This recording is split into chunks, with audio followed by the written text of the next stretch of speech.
अस्सलाम वालेकुम जी, मेरा नाम एडवोकेट राना आसिफ है और मैं तकरीबन 13 ईयर से प्रैक्टिसिंग लॉयर हूँ। ठीक है, और आपके फैसलाबाद के नेशनली और इंटरनेशनली काफ़ी सारे इंस्टीट्यूट्स में सर्व कर चुका हूँ और कर रहा हूँ। ठीक है, तो मुझे जो आज इन्होंने सब्जेक्ट असाइन किया है वो है introduction to philosophy of law. ठीक है, आपको आज ये टॉपिक करवाने हैं। इसके अंदर सबसे पहले तो सब्जेक्ट का आपको पता होना चाहिए कि introduction to philosophy of law क्या चीज़ है। तो उससे पहले मैं थोड़ा सा बता दूं कि मैंने एलएलबी पंजाब यूनिवर्सिटी से किया है और एमफिल इन लॉ जो है वो मेरा जीसी यूनिवर्सिटी से है। ठीक हो गया। तो अब हमारा जो सब्जेक्ट है वो इंट्रोडक्शन, आप लोग अपने रजिस्टर निकाल लें जी।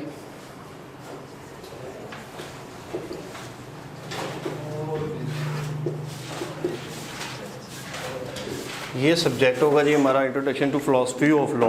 ठीक है, इसके अंदर जो है हमारा 80 मार्क्स का जो है वो पेपर होगा। 80 मार्क्स का पेपर है। 2.5 आवर जो है वो आपको रिक्वायर्ड होंगे।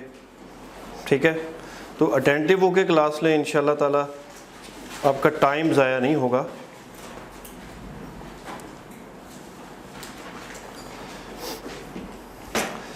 अब इसका आपका बहाउद्दीन ज़िक्री यूनिवर्सिटी का पेपर होगा, इसको कहेंगे जी आपका पेपर 5। इसकी जो नंबरिंग है आपके स्केड्यूल में पेपर 5 है इसका।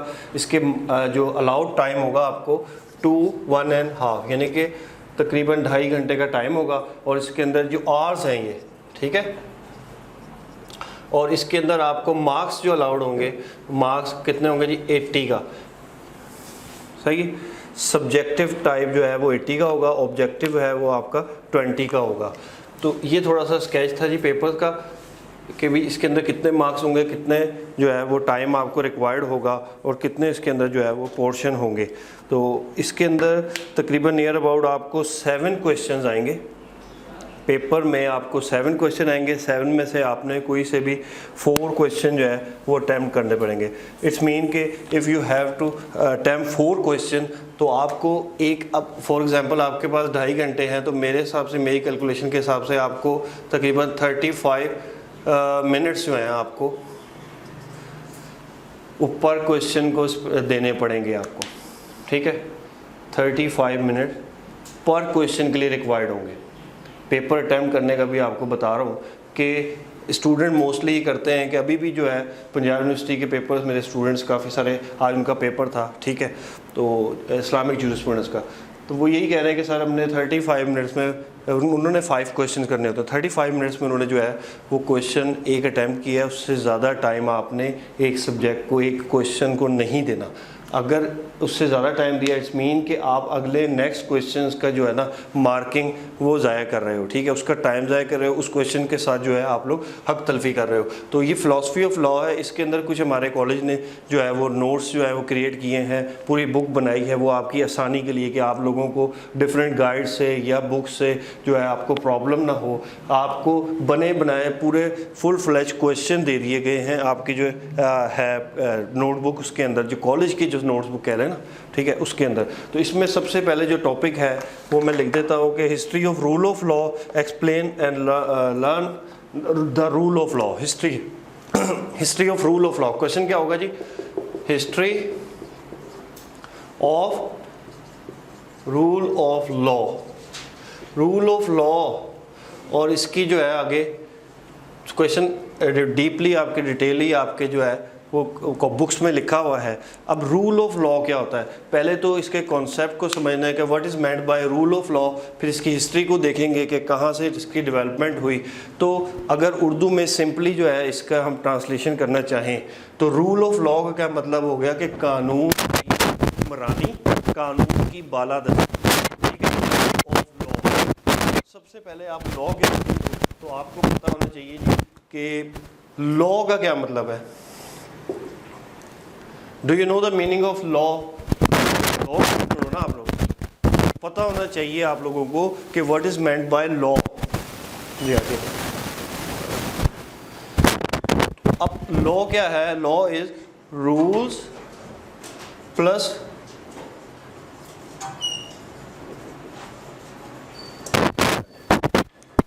लॉ क्या होगा, लॉ है रूल्स एंड रेगुलेशन। लॉ कहेंगे जी रूल्स एंड रेगुलेशन। अच्छा ये तो था जी what is meant by law. Law क्या है, मतलब मैं लॉ का स्टूडेंट हूँ, मुझे लॉ के जिस्ट का डेफिनेशन का पता होना चाहिए, ठीक है। तो इसकी डेफिनेशन क्या होगी कि रूल ऑफ लॉ जो है उसके आने से पहले मैं पहले लॉ को एक्सप्लेन करूंगा, फिर रूल ऑफ लॉ का बताऊंगा, फिर उसकी हिस्ट्री, फिर पूरा क्वेश्चन जो है स्टार्ट करेंगे इंशाल्लाह ताला। अच्छा जी, अब ये रूल और रेगुलेशन, अब लॉ क्या है कि सम रूल्स एंड रेगुलेशन ज़वाबित क्रिएटेड बाय लॉ। जो कवायद व ज़वाबित जो हैं वो क्रिएट किए जाते हैं लॉ के ज़रिए, या उसके बाद कह लो बाय एन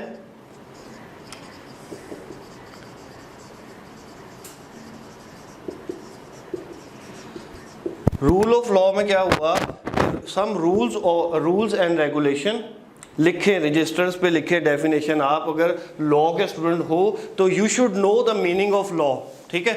अगर मीनिंग ऑफ लॉ ही नहीं पता तो आपका क्या फ़ायदा डिग्री करने का, ठीक हो गया।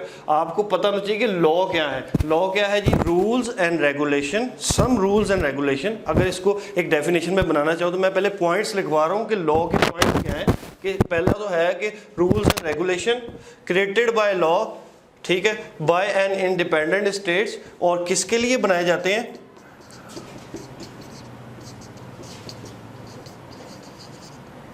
अपने जो है सिटीजन्स के लिए बनाए जाते हैं। अपने किसी भी एक टेरिटोरियल जुरिडिक्शन में जो एक टेरिटोरियल रखने वाली कोई स्टेट होती है, जिसकी एक टेरिटरी होती है, उसके अंदर जो रहने वाले बासी होते हैं, या उनको क्या कहेंगे जी, सिटीजन्स, ठीक है। हम लोग जो हैं पाकिस्तान की टेरिटरी में रह रहे हैं तो we are known as the citizens of Pakistan. तो पाकिस्तान के लोगों के लिए, जो उस मुल्क के अंदर रहने वाले लोग हैं उनके लिए, और फॉरेनर्स के लिए या आउटसाइडर के लिए,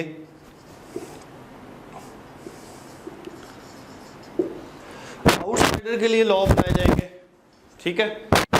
फॉरेनर्स के लिए भी और आउटसाइडर्स के लिए भी लॉज बनाए जाएंगे। मोस्टली 99% जो है ये आपको बनाए जाएंगे जी फॉर इट्स सिटीजन के लिए। कोई रूल्स एंड रेगुलेशन कोई स्टेट बनाएगी, ठीक है। और किस लिए बनाएगी जी, अच्छा वो बनाएंगे जी कि रूल्स एंड रेगुलेशन वो अपने सिटीजन के लिए बनाएगी। सिटीजन्स के बाद क्या करेगी, to regulate the conduct of the human या ह्यूमन बिहेवियर के, यानी कि इंसानी रवैयों को कंट्रोल करने के लिए, रेगुलेट करने के लिए जो भी कोई कवायद व ज़वाबित बनाए जाएंगे। और उनका मेन मकसद क्या होगा, अच्छा जी, उसका मेन मकसद होगा फॉर एडमिनिस्ट्रेशन ऑफ जस्टिस। अब एडमिनिस्ट्रेशन ऑफ जस्टिस क्या है जी, निज़ाम अदल।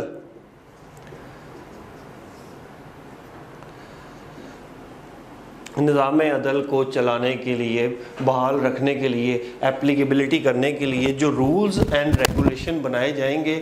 अब इसको अगर मैं थोड़ा सा बताऊं कि आपको डेफिनेशन का, लॉ की डेफिनेशन नहीं है, लॉ का ये जिस्ट बता रहा हूँ आपको कि what is meant by law.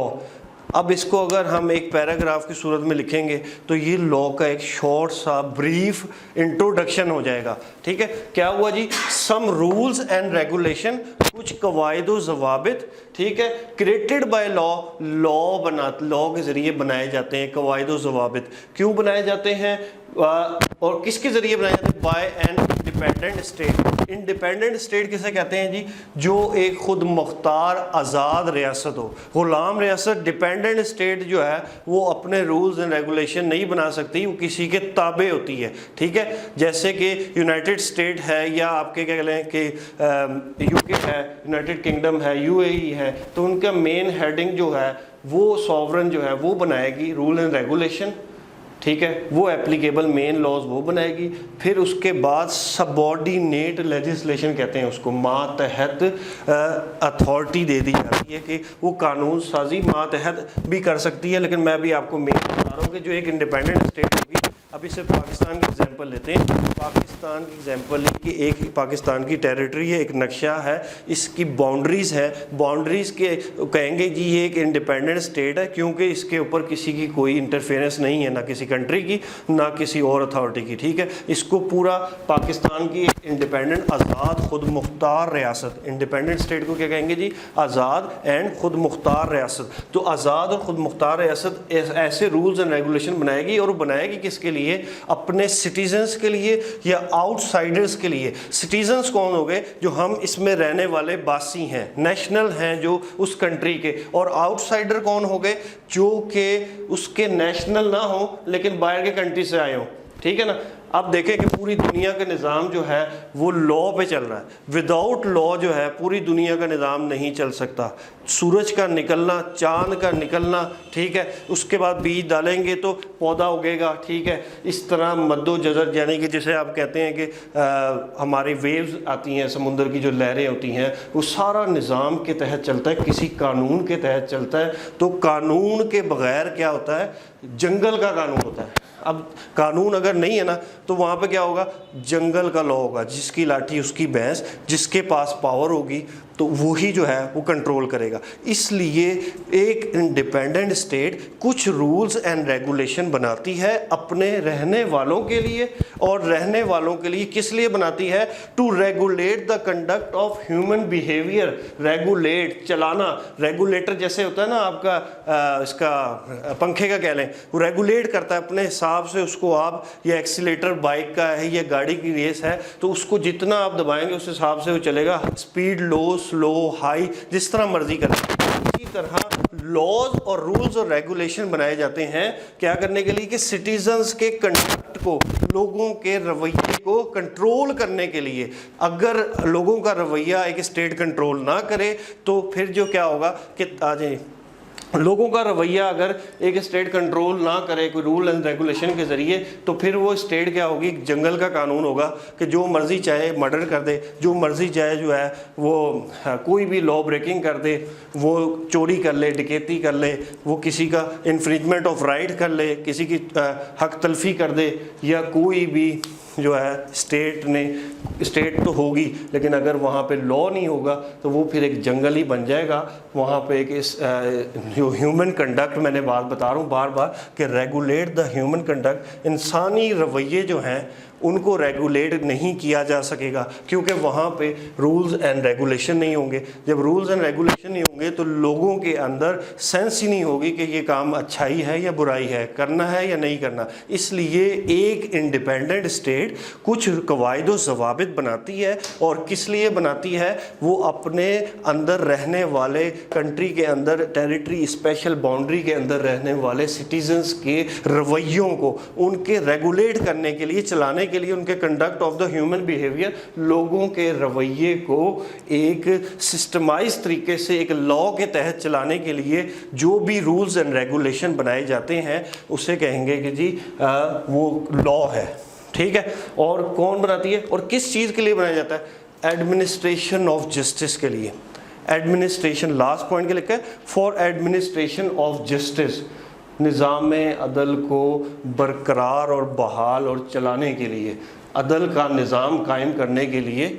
ठीक है, अदल का निज़ाम कायम करने के लिए, एडमिनिस्ट्रेशन ऑफ जस्टिस के लिए, क्योंकि मुल्क में हार्मनी होगा, लोग रूल और रेगुलेशन को फॉलो कर रहे होंगे तो उस कंट्री में हार्मनी होगी, अमन होगा, चैन होगा, सुकून होगा। ठीक है, यहाँ तक आप लोगों को पता लग गया। तो क्या लॉ की अब जनरल डेफिनेशन क्या हुई कि कुछ ऐसे कवायद व ज़वाबित जो एक आज़ाद खुद मुख्तार रियासत बनाती है, और किसके लिए बनाती है, अपने सिटीजन्स के लिए बनाती है, शहरियों के लिए या आउटसाइडर के लिए। आउटसाइडर में फॉरेनर्स भी आ सकते हैं कि अगर कोई बाहर का बाशिंदा, विजिटर है, फॉरेनर है, आउटसाइडर कह लो, विजिटर कह लो, ठीक है, फॉरेनर कह लो, या कोई भी ऐसा बंदा वो आके कोई यहाँ पे लॉ ब्रेकिंग करता है तो उसके लिए भी रूल्स एंड रेगुलेशन बनाए गए। उसको भी आज़ाद नहीं छोड़ा गया कि जो मर्जी करे और चला जाए। ठीक है, हाँ, कुछ ऐसे हमारे फॉरेनर्स हैं जो वो कुछ अगर ऐसी एक्टिविटीज़ करते हैं तो उनको हम कुछ नहीं कह सकते। ठीक है, फॉर एग्ज़ाम्पल हमारे एम्बेसडर्स हैं, डिप्लोमेटिक इनवॉइस जिसे कहते हैं, एम्बेसडर्स होते हैं दूसरे मुल्कों के आते हैं, तो वो उनको एक एम्बेसी दे दी जाती है, एक टेरिटरी, एक बिल्डिंग दे दी जाती है कि जी ये अमेरिका की एम्बेसी है, ये यूके की एम्बेसी है, ये जो है इटालियन एम्बेसी है, ठीक है।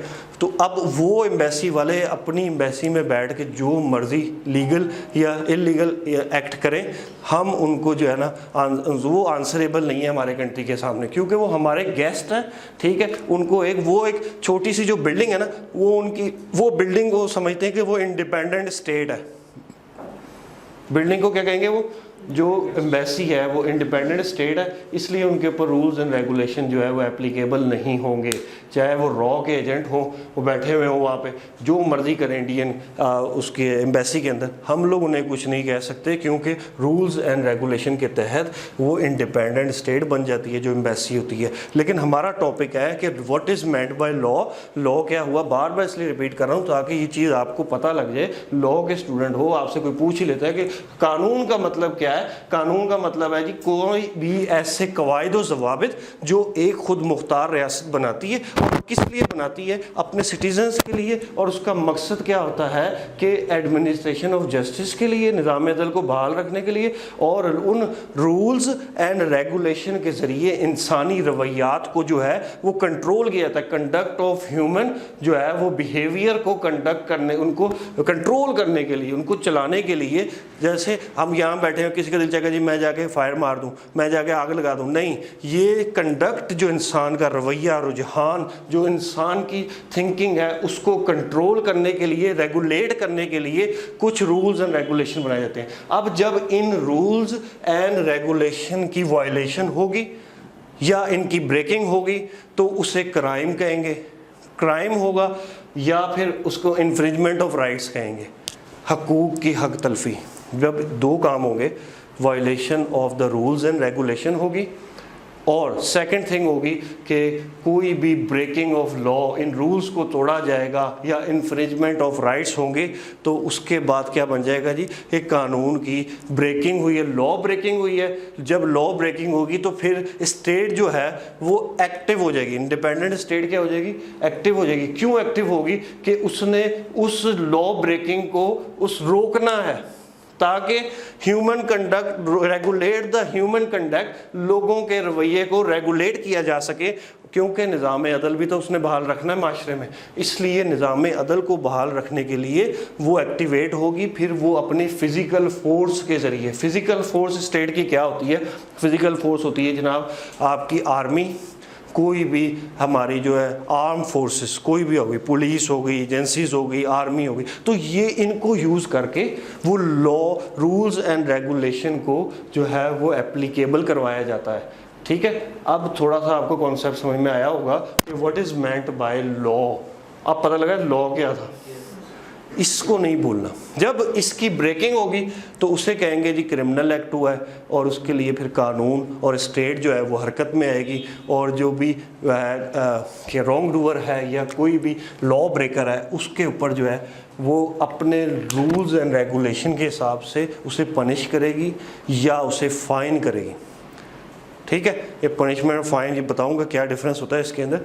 पनिशमेंट क्या है कि उसको सज़ा देगी, डेथ की सज़ा दे देगी, इम्प्रिजमेंट की सज़ा दे देगी, लाइफ इम्प्रिजमेंट की सज़ा दे देगी, ठीक है, या उसको जो है डिफरेंट किस्म की पनिशमेंट्स हैं वो देगी, और या उसको फ़ाइन भी करेगी, या सिर्फ फ़ाइन ही करेगी, पेनल्टी डालेगी।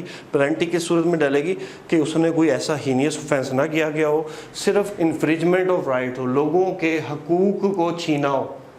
ठीक है, जैसे कि रोड पे से गुजरना सबका हक है, तो उसने बीच में कोई फटा लगा के, बेंच लगा के या कोई ऐसी चीज़ खड़ी कर दी, तो वो लोगों के हकूक़ की हक तलफ़ी कर रहा है। तो जो ऐसा काम करेगा उसे कहेंगे जी इसने इन्फ्रिंजमेंट ऑफ पब्लिक राइट किया है, तो उसको पेनल्टी डलेगी। ठीक है, और कोई अगर किसी गवर्नमेंट ऑफिशियल्स को काम करने से रोकेगा तो वो फिर क्राइम में आ जाएगा। पाकिस्तान पीनल कोड 1860 का उसके ऊपर इम्प्लीमेंटेशन होगी, इम्प्रिजमेंट भी हो सकती है, उसे फ़ाइन भी हो सकता है, दोनों इकट्ठी भी हो सकती हैं। ठीक हो गया, तो इस तरह जो है अब आपको मैंने थोड़ा सा एक ब्रीफ बट ये कम्प्रीहेंसिव जो है ना इंट्रोडक्शन दिया कि what is meant by law. यहाँ तक समझ लगी? अब कोई आपसे पूछे कि do you know what is law, तो आप लोग विदाउट एनी फेयर कुछ ना कुछ तो बता सकते हो ना उसको, ठीक है। इवन कि हमें तो यहाँ पे LLB का मतलब नहीं पता होता, पढ़ने आ गए थी LLB, तो मतलब पता किसी को LLB का? अच्छा जी, लॉ जो है LLB का मतलब होता है, मोस्टली लोग कहते हैं जी, अब इसके अंदर 2-3 फिलोसफर्स की जो है इसके बारे में ये एब्रीवेशन उन्होंने बनाई हुई है, लेकिन हम लोग मोस्टली जो है वो कहते हैं जी कि ये है हमारा बैचलर ऑफ लॉ, ठीक है। ये आप सबको पता होगा कि हम बैचलर ऑफ लॉ कर रहे हैं, ठीक है।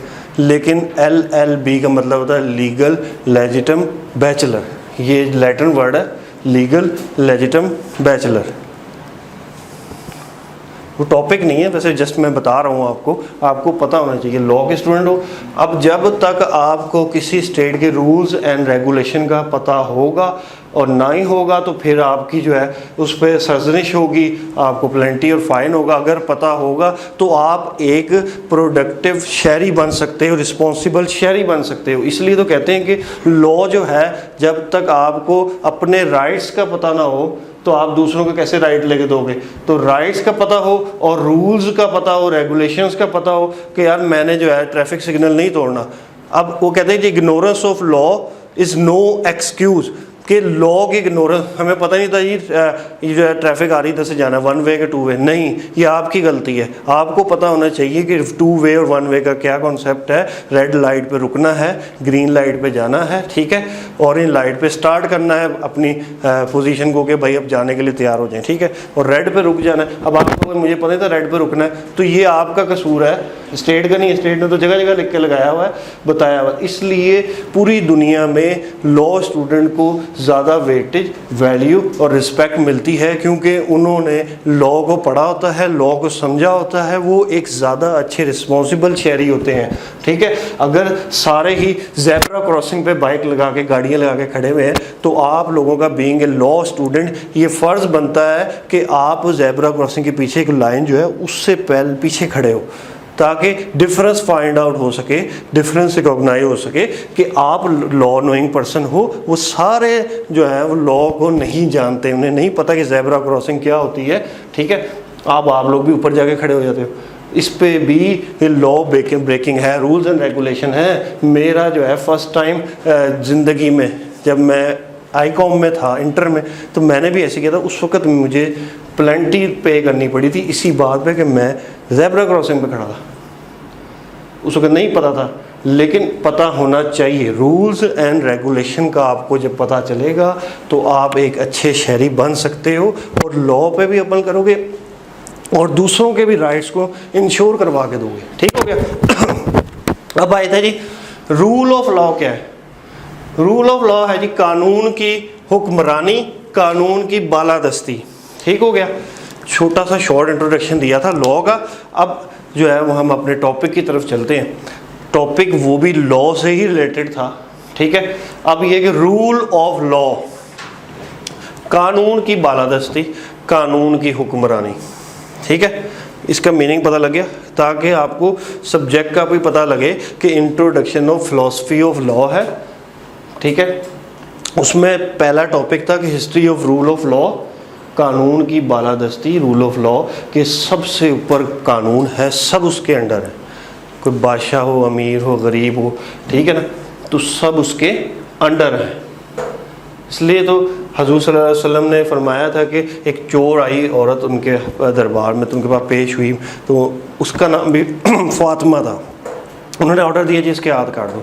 तो कहते अगर मेरी अपनी बेटी भी होती है तो मैं भी यही ऑर्डर करता। कानून की हुक्मरानी ये है कि सका भाई, सका बेटा, सका बेटा, कोई भी हो, कानून सबसे ऊपर होना चाहिए।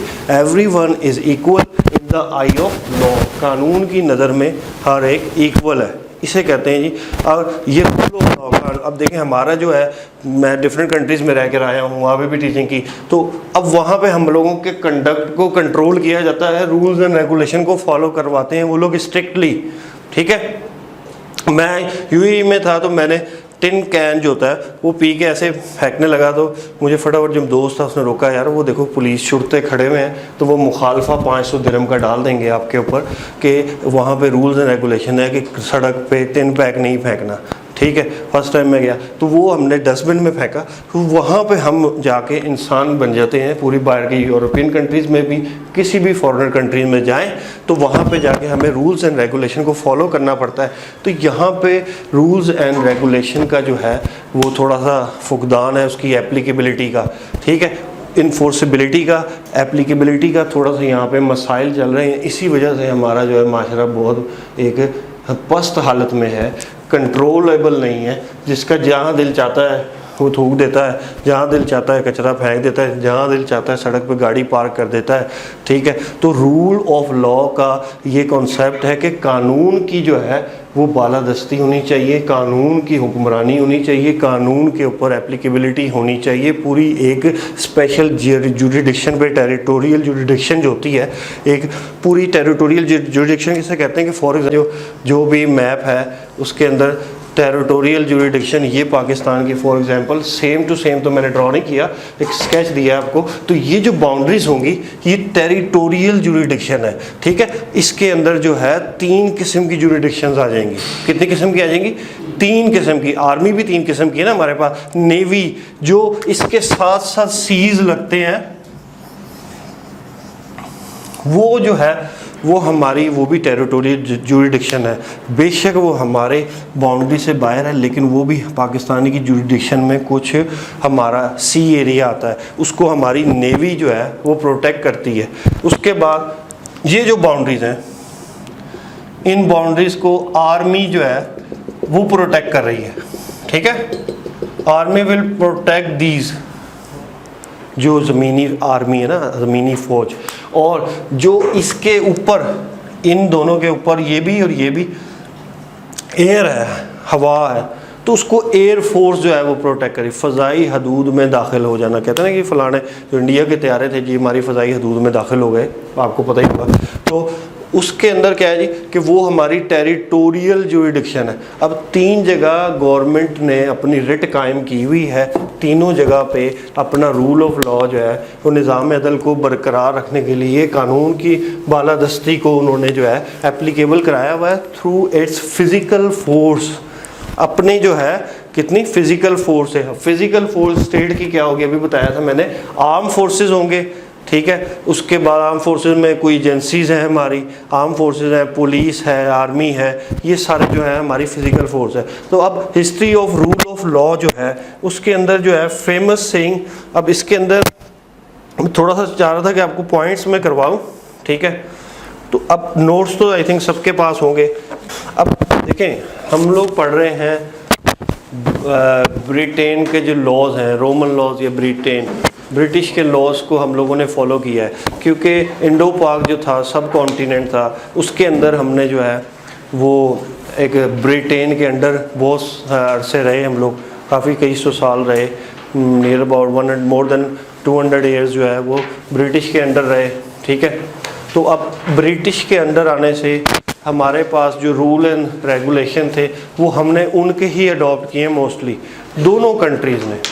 जब इंडो पाक की जो है सब कॉन्टिनेंट में पार्टीशन हुई है तो उसमें फिर 2 कंट्री वजूद में आए मेन बड़े, ठीक है, इंडिया और पाकिस्तान। अब उनके पास इतना टाइम नहीं था कि वो लेजिस्लेशन इतनी अच्छे लेवल की कर सके, कानून साजी या रूल्स एंड रेगुलेशन उस लेवल के ना बना सके। अभी तक हमारी बदकिस्मती है कि मैं कहता हूँ कि अभी हमारा पाकिस्तान पीनल कोड है एक 1860 का चला आ रहा है। 1860 किसका था जी? वो जो है ब्रिटिश का था, कि पीपीसी कहते हैं, पाकिस्तान पीनल कोड 1860, और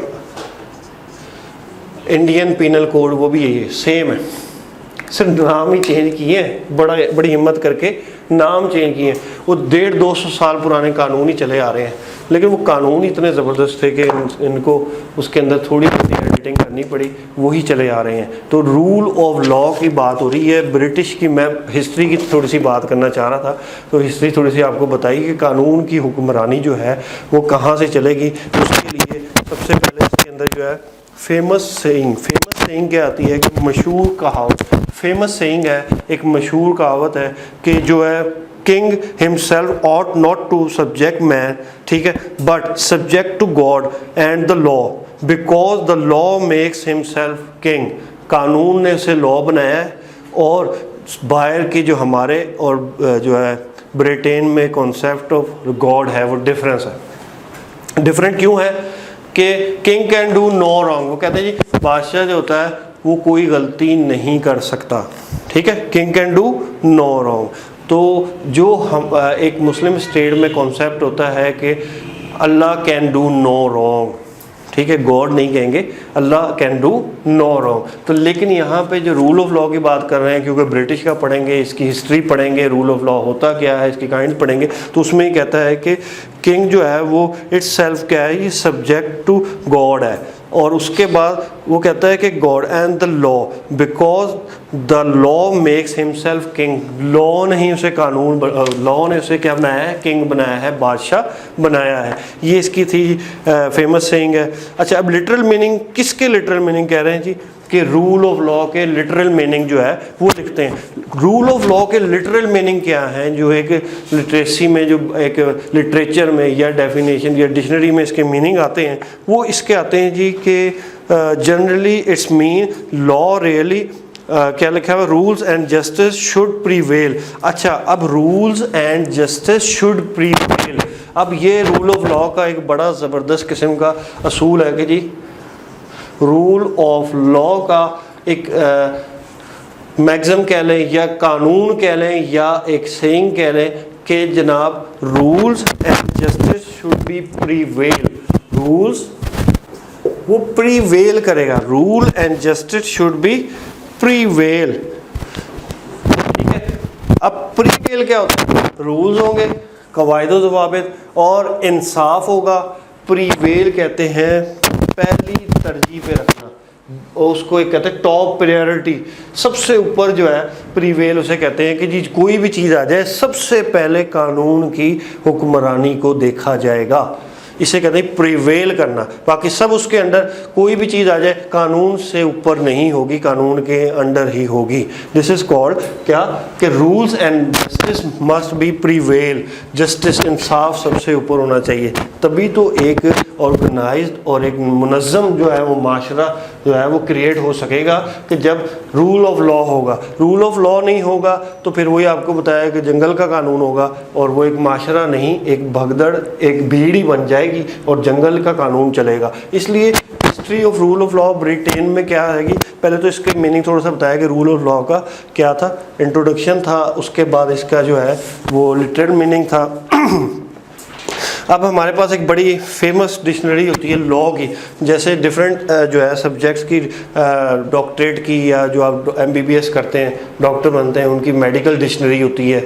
इंग्लिश कर रहे हैं जी, कैम्ब्रिज की डिक्शनरी होती है। तो लॉ के लिए भी एक डिक्शनरी बड़ी है इंपॉर्टेंट, जिसे कहते हैं जी ब्लैक्स लॉ डिक्शनरी, ठीक है, वो काला कानून नहीं, ठीक है, वो एक ब्लैक्स, एक बंदा था, अपोस्ट्रॉफी डाल के कहा कि जी ब्लैक्स लॉ डिक्शनरी, उस बंदे की डिक्शनरी जिसने लॉ को डिफाइन किया, ठीक है।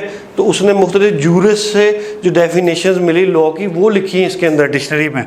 तो आम जो है मेरे पास अभी भी आते हैं काफ़ी सारे केसेस के, कल भी आया कि जी ये हमारी साइटेशन है, ये जजमेंट आई है आपके पास, इसकी यूनिवर्सिटी की जजमेंट आई है, सॉरी मेरे पास कल भी एक आई कि जी हाई कोर्ट की और सुप्रीम कोर्ट की भी थी कि जनाब डिसीजन आया है, ऑर्डर्स डिटेल जो है वो डिसीजन शीट आई है समझ लें, ठीक है, ऑर्डर शीट आई है या कोई ऑर्डर डिसीजन हुआ है तो उसको पढ़ें, ठीक है। अब उसके अंदर कुछ ऐसे वर्ड लिखे होते हैं जो नॉर्मली इंग्लिश में उसकी मीनिंग नहीं मिलते, डिफरेंट होते हैं, ना आपको मेडिकल की डिक्शनरी में मिलेंगे, ना वो आपको कैम्ब्रिज में नॉर्मल मिलेगा, लेकिन लॉ की डिक्शनरी में उनके मीनिंग डिफरेंट होंगे। So motto, just like that, एब इनिशियो, ठीक है, ऐसे कई वर्ड्स हैं रोमन के वर्ड्स जो आपको फिर वहाँ से मिलेंगे। तो लॉ और जो है ना ब्लैक्स लॉ डिक्शनरी में वो कह रहे हैं कि जी rule of law mean supremacy of regular as opposed to arbitrary power, also termed as a supremacy of law. Rule of law means supremacy of regular as opposed to arbitrary powers. अब arbitrary powers क्या होती हैं? सालिसी फैसले। Arbitrator किसे कहते हैं? कि कोई बंदा दो बंदों को सुन के अपना फैसला दे। आर्बिट्रेटर, जैसे पंचायती निज़ाम हमारे पास चलता है, तो आर्बिट्रेटरी पावर्स क्या होती हैं कि कोई बंदा दो बंदों को सुन के दे दे अपना कोई फैसला, ठीक है। तो ये वो कहते हैं कि rule of law means supremacy of regular and as a oppose to the arbitrary power also term as a supremacy of law, कानून की हुक्मरानी बालादस्ती। अब डिक्शनरी कह रही है, इसका मीनिंग क्या हो गया? Supremacy of law. Rule of law का मतलब हो गया जी सुप्रीमेसी ऑफ लॉ। सुप्रीम कहते हैं सबसे बड़े को, ठीक है। सुप्रीम अथॉरिटी हमारे पास जो है वो अल्लाह ताला की ज़ात है। डिफरेंट रिलीजन में गॉड उन्हें कहते हैं जी, गॉड के पास सुप्रीम है, ठीक है। जो किंग क्वीन या जो है वो मोनार्की जो होती है, उनके अंदर जो है वो बादशाह जो होता है वो सुप्रीम अथॉरिटी कंसीडर किया जाता है, क्राउन जो है, ठीक है। तो अब यहाँ पे पता लगा कि हिस्ट्री थोड़े से अब चलना शुरू हो गई है कि भाई ये क्या है जी? सुप्रीमेसी ऑफ लॉ, कानून बालादस्ती। अच्छा जी, अब इसके अंदर सबसे क्रॉस रेफरेंसेस होते हैं रूल ऑफ लॉ को समझने के लिए कि भाई ये कहाँ कहाँ इसका जिक्र आया है, किस किस जगह पे आया है रूल ऑफ लॉ का जिक्र। तो ये हमारे कॉन्स्टिट्यूशन ऑफ पाकिस्तान 1973 जो है उसके आर्टिकल 4 से लेके 25 तक इसका जिक्र आया है जी। रूल ऑफ लॉ की डिस्कशन हुई है कि कानून सबसे ऊपर होगा, ऑब्जेक्टिव रेजोल्यूशन है, ठीक है। इसके अंदर काफ़ी सारी चीज़ें हैं जो मैं कॉन्स्टिट्यूशन ऑफ पाकिस्तान की बता रहा था आपको भी कि भाई ऑब्जेक्टिव रेजोल्यूशन है, स्टेट में सबसे कानून जो भी बनेगा वो जो है नेचुरल लॉ के अगेंस्ट नहीं होगा, अल्लाह के कानून के ख़िलाफ़ नहीं बन सकेगा, ठीक है। कोई भी दुनिया में, इस्लाम को भी चलो एक साइड पर रखते हैं, दुनिया में भी कोई लॉ जो है वो अगेंस्ट द नेचुरल लॉ के नहीं हो सकता, नेचर के अगेंस्ट नहीं हो सकता कानून, ठीक है। अच्छा, उसके बाद English constitution. English constitution means British constitution, second one पे है। नंबर थर्ड है ब्रिटिश कॉन्स्टिट्यूशन। अब इंग्लिश और ब्रिटिश में ये था कि उस टाइम ब्रिटिश जो थे वो एक पूरे बरतानिया एक यूनाइटेड किंगडम, पूरी उसकी एक ब्रिटिश की थी पावर थी सब कॉन्टिनेंट में, जिसमें इंडो भी था, पाकिस्तान भी था, इंडिया भी था। तो उस वक्त ब्रिटिश कहते थे। उसके बाद जो है अब वो ज़ाहिर बात है सेपरेशन हो गई, तो अब इंग्लिश कॉन्स्टिट्यूशन भी कहना शुरू कर दिया उसको, ठीक हो गया। उस वक्त और था, यानी कि चल रही है बैकग्राउंड हिस्ट्री चल रही है कि रूल ऑफ लॉ का मतलब क्या हुआ कि सुप्रीमेसी ऑफ लॉ। उसके बाद आ जाता है जी कि main principle of rule of law. अब प्रिंसिपल बताएंगे, क्या बताएंगे जी? मेन प्रिंसिपल्स, असूल जो हैं। अच्छा, इसके प्रिंसिपल क्या क्या हैं? नंबर 1 है government has no authority arbitrary over the citizen. Government के पास कोई आर्बिट्रेटरी अथॉरिटी नहीं है, खुद से फैसला करने की गवर्नमेंट के पास पावर नहीं है लोगों के ऊपर डालने का फैसला। अब किसकी बात हो रही है? अथॉरिटीज़ तो गवर्नमेंट काफ़ी सारी रूल ऑफ लॉ बनाती है, जो गवर्नमेंट अपने मुख्तलिफ रूल्स एंड रेगुलेशन बना रही है। तो ये बात किस चीज़ की हो रही है? पहले नंबर पे कि government has no authority arbitrary over the citizen. अब आर्बिट्रेटरी क्या कि भाई वो अपने से कोई फैसला नहीं ठोक सकती गवर्नमेंट, उसको एक प्रॉपर चैनल के ज़रिए, जो proper channel administration of justice के लिए बना है, निज़ाम अदल को बहाल रखने के लिए जो एक प्रॉपर चैनल बना है वो क्या है जी? कोर्ट्स है, हमारे कोर्ट्स का सिस्टम है। तो कोर्ट्स के सिस्टम के तहत जब एक बंदा ट्रायल होगा, उसकी बात सुनी जाएगी दो बंदों की, तो जिसके हक में कोर्ट फैसला करेगी तो वो क्या होगा जी कि अब वो आर्बिट्रेटरी डिसीजन के अंडर नहीं हुआ, वो through proper system of justice के तहत उसको इंसाफ मिला है, ठीक है। तो इसलिए कि गवर्नमेंट के पास no power, government have no power, government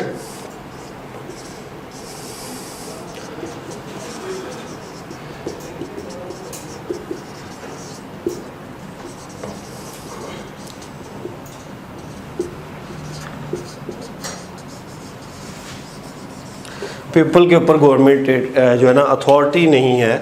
number next is, उसके बाद आ जाता है जी all are equal in the eye of law. ये भी एक प्रिंसिपल है सुप्रीमेसी रूल ऑफ लॉ का, क्या है? All are equal in the eye of law, all are equal in the eye of law. हर कोई बराबर है कानून की नज़र में, ठीक है, हर इंसान बराबर है, चाहे कोई मिनिस्टर हो, चाहे एक सब्ज़ी फरोश हो, चाहे कोई भी इंसान किसी भी सेक्ट से रिलेटेड हो, सेक्ट मीन्स किसी भी ख़ास फ़िरके से रिलेटेड हो, सब बराबर हैं इन द आई ऑफ लॉ, ना गोरा ना काला, ठीक है, ना क्रिश्चियन ना मुस्लिम ना Hindu, each and every citizen of that territory, किसी भी टेरिटरी के जो सिटीजन्स हैं दोज आर क्या equal in the eye of law, कि सबके हकूक़ बराबर हैं, ठीक है। और देखो बाहर के कंट्रीज़ में जो है वो सारे लड़की भी, औरत भी, बुढ़ा भी, बच्चा भी, सारे एक लाइन में लगे हुए टिकट लेने के लिए, वो कहते हैं सब बराबर है, ठीक है। इस्लाम ने कॉन्सेप्ट दिया कि इज़्ज़त का, रिस्पेक्ट का, कि पहले कहते जी लेडीज़ फर्स्ट, औरतें जो हैं वो पहले टिकट, उनकी एक अलग ही काउंटर होता है, बुज़ुर्गों का भी आजकल, बच्चों का या औरतों का एक अलग है, ठीक है। तो हम लोग तो एक रिस्पेक्ट के ज़रिए दे रहे होते हैं, लेकिन वैसे लॉ में अगर देखा जाए तो सब बराबर हैं। अगर उसको भी टिकट लेने का हक़ है तो औरत को भी उतना ही हक़ है, सब अपनी बारी से आए, ठीक है। लेकिन अब काउंटर बना दिए जाते हैं कि क्योंकि कहते हैं जी ज़्यादा रिस्पेक्ट इस्लाम ने औरतों को भी दी है, इसलिए रिस्पेक्ट का एलिमेंट आ गया। वैसे all are equal in the eye of law का मतलब ये भी है कि चाहे कोई मिनिस्टर है, प्राइम मिनिस्टर है, प्रेसिडेंट है, सेनेटर है, MP है, MNA है, या कोई भी ब्यूरोक्रेट्स है, कोई भी जो है आर्म फोर्सेस का ऑफिसर है, उन सब के जो है उनको देखा जाएगा कि वो कानून की नज़र में बराबर हैं, उनके ऊपर भी केस चलेगा if they commit any criminal activities और breach of rules and regulation को वो ब्रीच करेंगे। कई लोगों को हुआ नहीं है, फांसियाँ हुई हैं 109 के तहत जो है अबेटमेंट जो है, वो जुल्फ़िकार अली भुट्टो साहब को फांसी हुई क्योंकि उन्होंने, उनके ऊपर इल्ज़ाम था कि जी उन्होंने मुल्क के ख़िलाफ़ जो है तरगीब की लोगों को मुल्क तोड़ने के लिए, ठीक है, उस साजिश की उन्होंने। तो इस तरह यानी कि सब बराबर हैं, बेशक कोई प्रेसिडेंट हो, प्राइम मिनिस्टर हो, कोई भी हो, ठीक है। अटेंटिव होकर सुन ले भाई। और तीसरा है सिटीज़न जो है वो क्या है, personal freedom in is protected by the ordinary law, जो इंसानों की, अब हमारे जो आर्टिकल है अपना 8 से लेके 28 तक, ठीक है, कॉन्स्टिट्यूशन ऑफ पाकिस्तान 1973 का आर्टिकल जो है 8 से 28 तक फंडामेंटल राइट्स को बयान करता है। तो ये फंडामेंटल बुनियादी हकूक़, ह्यूमन राइट्स जो है ना, वो हर कॉन्स्टिट्यूशन में दुनिया के ह्यूमन राइट्स, हर आइन जो है वो अपने अवाम के लिए देता है। तो वो कहता है कि इसके अंदर लिखा हुआ जी कि citizen personal freedom is protected by the ordinary law, citizens की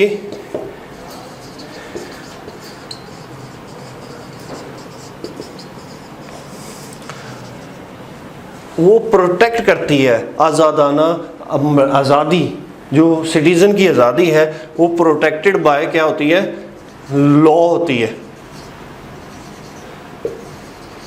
लॉ जो है उसको प्रोटेक्शन देता है कि आज़ादी है, जहाँ मर्जी जाओ आओ घूमो फिरो, जैसे खाना खाने का हक, घूमने का हक, बोलने का हक, कम्युनिकेशन का हक, एजुकेशन लेने का हक, ठीक है।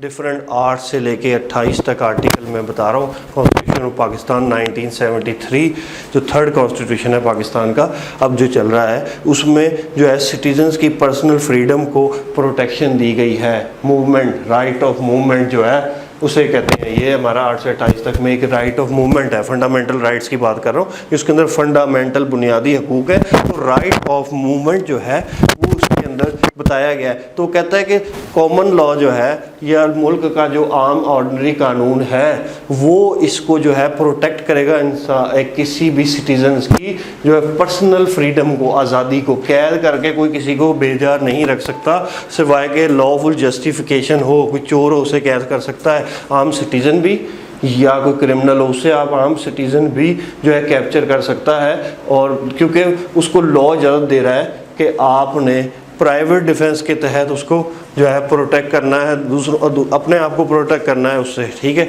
या दूसरों की प्रॉपर्टी को या अपनी प्रॉपर्टी को प्रोटेक्ट करना है। तो पर्सनल फ्रीडम वहाँ पे तो हम उस बंदे को पुलिस भी पकड़ सकती है, आर्मी भी पकड़ सकती है, लॉ इन्फोर्समेंट जो है एजेंसीज जो है लॉ इन्फोर्समेंट एजेंसीज वो पकड़ सकती हैं। तो ये पर्सनल फ्रीडम जो है ना लोगों शहरियों की, वो सिर्फ उस सूरत में ख़त्म होगी क्योंकि अगर उन्होंने कोई क्राइम किया होगा, कोई ऐसा एक्ट करके भागे होंगे, तो उनको पर्सनल फ्रीडम वहाँ पे उनकी नहीं होगी, उनको कन्फाइनमेंट किया जा सकता है, जैसे कहते हैं कि जी उनको रेस्ट्रेन करके रख लिया जाए, रोक लिया जाए, अरेस्ट कर लिया जाए, डिटेंशन कर दी जाए उनकी, उनको गिरफ्तार कर लिया जाए, उसमें पर्सनल फ्रीडम एप्लीकेबल नहीं होगी, ठीक है। पर्सनल वैसे नॉर्मली जो है कॉमन लॉ मुल्क का एक आम निज़ाम कहता है कि जी पर्सनल फ्रीडम है। अब ऐसी चीज़ भी है कि आपने ना लॉ ब्रेकिंग की, ना आप कोई क्रिमिनल हो, आपके पास पूरे ह्यूमन राइट्स हैं, आपके जो है फंडामेंटल राइट्स हैं कि पर्सनल फ्रीडम आज़ादी होनी चाहिए आपको, आप चले जाते हो रेड जोन इस्लामाबाद में,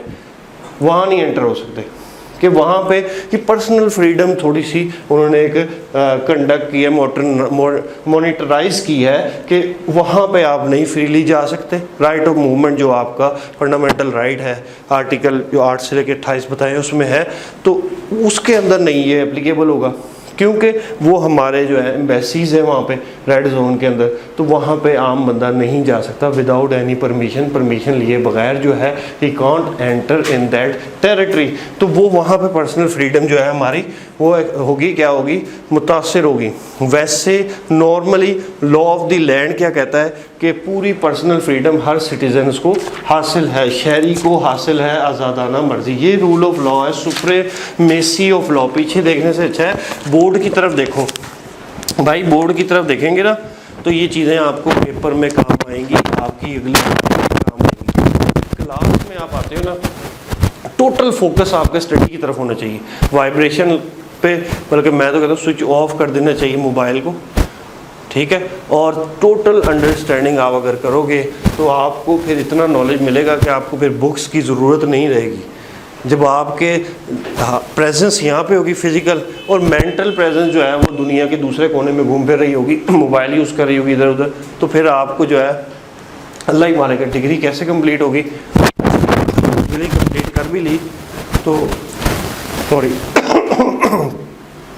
तो फिर प्रोफेशनल लाइफ में जाके जो है आप लोग आपको प्रॉब्लम का सामना करना पड़ सकता है प्रोफेशनल लाइफ में। अच्छा जी, अब इसको लिखने पे ज़रा कम और थोड़ा डिस्कशन करते हैं। उसके बाद है डाइसी। अकॉर्डिंग टू डाइसी भी इसकी डेफिनेशन है कि rule of law means the absolute supremacy और the predominance of regular law, ठीक है, as opposed to the influence और आर्बिट्रेटरी पावर के अलावा उस पर इन्फ्लुएंस हो रहा है, असर हो रहा है। डाइसी भी एक था आपका स्कॉलर था, फिलोसफर था लॉ का, उसकी डेफिनेशन को बड़ी इंपॉर्टेंस दी जाती है लॉ में। तो उसने कहा है कि supremacy of law yoga influence डालती है, किसके ऊपर इन्फ्लुएंस डालती है, ये डालती है, असर डालती है आर्बिट्रेटरी पावर के ऊपर, सुप्रीमेसी ऑफ पावर। उसके बाद आता है अकॉर्डिंग टू वेव डेफिनेशंस, तो आप लोगों ने देख लेनी है। अच्छा जी, इन मॉडर्न वर्ड में अब आती है रूल ऑफ लॉ की बात। In modern word this is called doctrine as rule of law. Vibration पे लगाने का मकसद ये था कि आप लोगों को थोड़ा सा एक्टिव किया जाए, पूरी क्लास डिस्टर्ब होती है। अच्छा, different aspect of rule of law, individual law rights must not B infringe. अब ऑस्पेक्ट्स मुख्तलिफ पहलू, different aspect rule of law, aspects हैं रूल ऑफ लॉ के, कानून की हुक्मरानी बालादस्ती के डिफरेंट ऑस्पेक्ट्स हैं, पहलू हैं। वो ऑस्पेक्ट्स क्या हैं? ऑस्पेक्ट्स क्या है? Number 1 is individuals rights must not be infringed. Infringe का मैंने पहले भी बताया था, इन्फ्रिंज होता है किसी की हक तलफी कर लेना, हकूक को छीन लेना, ठीक है। आपका हक है रोशनी का, लाइट का, गुजरने का।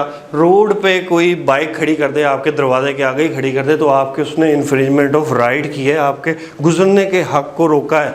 फुटपाथ जो है वो सारी पब्लिक का राइट है उसके ऊपर से गुजरने का। वहाँ पे कोई ठेले वगैरह लगा ले, रेडी लगा ले, तो वो भी क्या है, उसने आपकी राइट ऑफ मूवमेंट को जो है वो इन्फ्रिंज किया है, पब्लिक राइट को इन्फ्रिंज किया है। तो इसलिए कहते हैं इन्फ्रिंजमेंट होता है छीनना।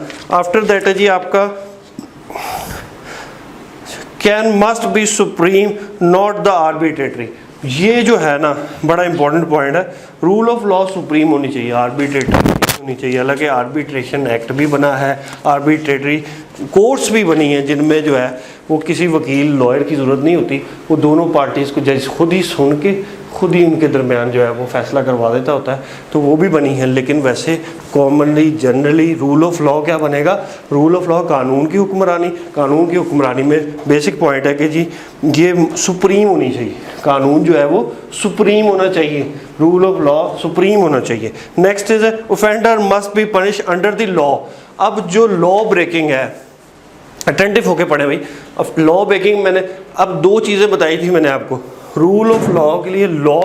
लॉ में दो चीज़ें बताई थी मैंने, पहले डेफिनेशन लिखी थी rules and regulation. Rule and regulation की वायलेशन होगी तो वो क्राइम है, और अगर किसी के हकूक़ की हक तलफी होगी, हकूक़ छीने जाएंगे, इन्फ्रिजमेंट कहते हैं उसे, हकूक़ अगर किसी के छीने जाएंगे तो वो क्या होगा जी, इन्फ्रिजमेंट ऑफ राइट्स होंगे। तो कहता है offender must be punish under the law. Offender कौन है, जो के वायलेशन ऑफ लॉ करता है, कोई क्रिमिनल एक्ट करता है, किसी रूल्स एंड रेगुलेशन की वायलेशन करता है और वो क्रिमिनल एक्ट जो है वो उससे परफॉर्म हो जाता है, तो offender must be punished under the law. Offender जो है जुर्म करने वाला, डकैत, डाकू, रॉबर, ठीक है, कोई भी थीव या मर्डरर, ठीक है, वो ऑफेंडर उसको कहेंगे जिसने ऐसा कोई क्रिमिनल एक्ट किया है, जिसने रूल एंड रेगुलेशन को ब्रेक किया है, तो वो क्या होगा, ऑफेंडर बन जाएगा, ठीक है, मुजरिम बन जाएगा, ठीक है, ऑफेंडर उसे कहेंगे। फिर उसको according to law of the land वो पनिश किया जाएगा, इम्प्रिजमेंट दी जाएगी, चाहे उसको जो है फाइन किया जाए। इस्लामिक लॉ अगर होगा, हदूद लॉज 19 जो है 79 एप्लीकेबल होंगे, तो हदूद लॉज में चोर के हाथ भी काटे जाएंगे, हदूद लॉज में जानी को जो है वो 80 कोड़े भी मारे जाएंगे, हदूद लॉज में जो कज़फ़ करने वाले पे, जना का झूठा इल्ज़ाम लगाने वाले पे भी सज़ाएँ होंगी। वो ऑफेंडर्स होंगे सारे जो ऑफेंसेस करेंगे। ऑफेंसेस क्या है, जो जराइम करेंगे, ठीक हो गया। उसके बाद आता है all are object to law.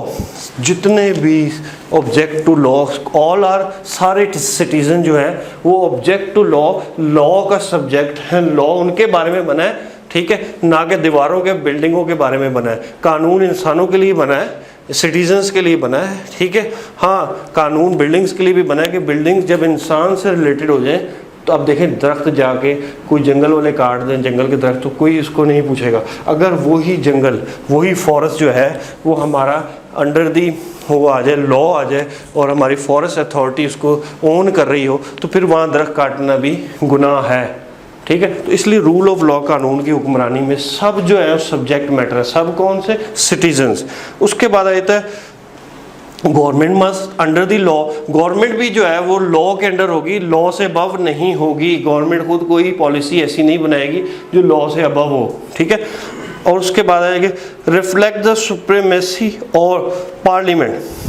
अब ये रूल ऑफ लॉ का मतलब क्या है कि वो सुप्रीमेसी, सबसे सुप्रीम कौन सी होगी, पार्लियामेंट होगी। हमारी डेमोक्रेटिक स्टेट है, डेमोक्रेटिक स्टेट के तहत हम लोग जो है हमारी सबसे हायर अथॉरिटी क्या है जी, हमारी पार्लियामेंट है। पार्लियामेंट की सुप्रीमेसी होगी, वही लॉ मेकिंग प्रोसेस स्टार्ट करती है, वहाँ से लॉ जो है वो हमारे बनते हैं, ठीक है। उसके बाद डिफरेंट चीज़ें, मॉडर्न कॉन्सेप्ट पढ़ लें, जब डाइसी के नहीं टाइम कि डाइसी के जो है वो पढ़ें expression of rule of law, simple से 3 पॉइंट है, डाइसी के पढ़ लोगे तो इक्वल है। उसके बाद आए थे जी modern concept in Pakistan, law and order होगा। पाकिस्तान में होता है कि लॉ एंड ऑर्डर का मॉडर्न कॉन्सेप्ट दिया गया कि कानून की जो है, कानून और ऑर्डर मींस के उसको चलाना। जैसे जजेस आपने टीवीज़ में पुराने फिल्मों में देखा होगा, ऑर्डर करते हैं, तो वो ऑर्डर दे रही होती है। कोई भी एडमिनिस्ट्रेटिव अथॉरिटी वो ऑर्डर देती है, वो अथॉरिटी किसके अंडर काम कर रही होती है, एक गवर्नमेंट के तहत, एक स्टेट के तहत, इंडिपेंडेंट स्टेट के तहत काम कर रही होती है। तो वो क्या होगा, लॉ एंड ऑर्डर होगा, फिक्स रूल्स होंगे, और एलिमिनेशन फिक्स रूल होंगे, लिखे हुए कानून फिक्स होंगे रूल, ठीक है। उसके बाद एलिमिनेशन ऑफ डिस्क्रिमिनेशन यानी कि ख़त्म किया जाएगा किसी भी फ़र्क को, कोई फ़र्क किसी में नहीं रखा जाएगा कि भाई ये बड़ा है ये छोटा है, सबको एलिमिनेशन ऑफ द डिस्क्रिशन फ़र्क ख़त्म कर दिएगा। मैं रूल ऑफ लॉ के लिए ये मॉडर्न जो है ब्रिटेन जो है आपका, ब्रिटेन में ये अकॉर्डेंस विद द लॉ के बराबर हर कोई बराबर मुताबिक होगा, कानून के मुताबिक फंडामेंटल राइट्स होंगे, गवर्नमेंट ऑब्लिगेशंस होंगी। अच्छा ये उसके बाद था American constitution and rule of law, वो 5th and 14th अमेंडमेंट जो उनके कॉन्स्टिट्यूशन में 14 और 5th से लेके 14 अमेंडमेंट हुई है, 5th और 14 अमेंडमेंट, उनमें भी रूल ऑफ लॉ का बताया गया। ये हिस्ट्री चल रही है। और पाकिस्तान में जो है कॉन्स्टिट्यूशन रूल ऑफ लॉ में वो कहाँ पे है जी, पाकिस्तान का जो प्रीएम्बल है, जो हमारा पाकिस्तान का कॉन्स्टिट्यूशन है पाकिस्तान 1973 है, उसका इब्तिदाइया प्रीएम्बल जिसे कहते हैं ना, कि जब कॉन्स्टिट्यूशन लिखा जाता है उसके पहले सफ़े पे इंडेक्स होता है इब्तिदाइया प्रीएम्बल, उसमें भी लिखा हुआ है कि कानून की हुक्मरानी होगी, रूल ऑफ लॉ होगा। ठीक है, उसके बाद आ जाता है जी rights of individual under article 4 से लेके 25 तक of constitution of Pakistan 1970, individual के राइट्स इसमें दिए गए हैं रूल ऑफ लॉ के लिए। ठीक है, और उसके बाद आर्टिकल 25 है इक्वलिटी ऑफ द सिटीज़न, तमाम सिटीज़न जो हैं वो इक्वल हैं इन द आई ऑफ लॉ। तो आज का जो टॉपिक था वो क्या था जी कि what is meant by rule of law, इसकी जो है हिस्टोरिकल डेवलपमेंट या हिस्टोरिकल थोड़ा सा हिस्ट्री थोड़ी सी बताई कि ब्रिटेन से चला, ब्रिटिश से चला, कहाँ से रूल आए हमारे पास, कहाँ से कानून बना, फिर कानून की हुक्मरानी का कॉन्सेप्ट कहाँ से आया, रूल ऑफ लॉ, ये था आज का हमारा टॉपिक। ठीक है, उसमें मैंने कोशिश की कि पहले आपको लॉ का थोड़ा सा ब्रीफ समरी बताई जाए, उसके बाद जो है फिर आपको एक एक पॉइंट वाइज समझाया गया कि रूल ऑफ लॉ क्या है, कानून की हुक्मरानी, और इसका सारा ये पूरा फुल फ्लैज क्वेश्चन आपकी बुक्स में है, इसको एक दफ़ा दोबारा रीड आउट कर लेना। मैंने कोशिश की है कि जो मेन इम्पॉर्टेंट कॉन्सेप्ट है, बेसिक जिस्ट ऑफ द जो है वो टॉपिक वो आपको दे दिया जाए। इंशाल्लाह जी नेक्स्ट लेक्चर में मुलाकात होगी। ठीक है जी, अस्सलाम वालेकुम।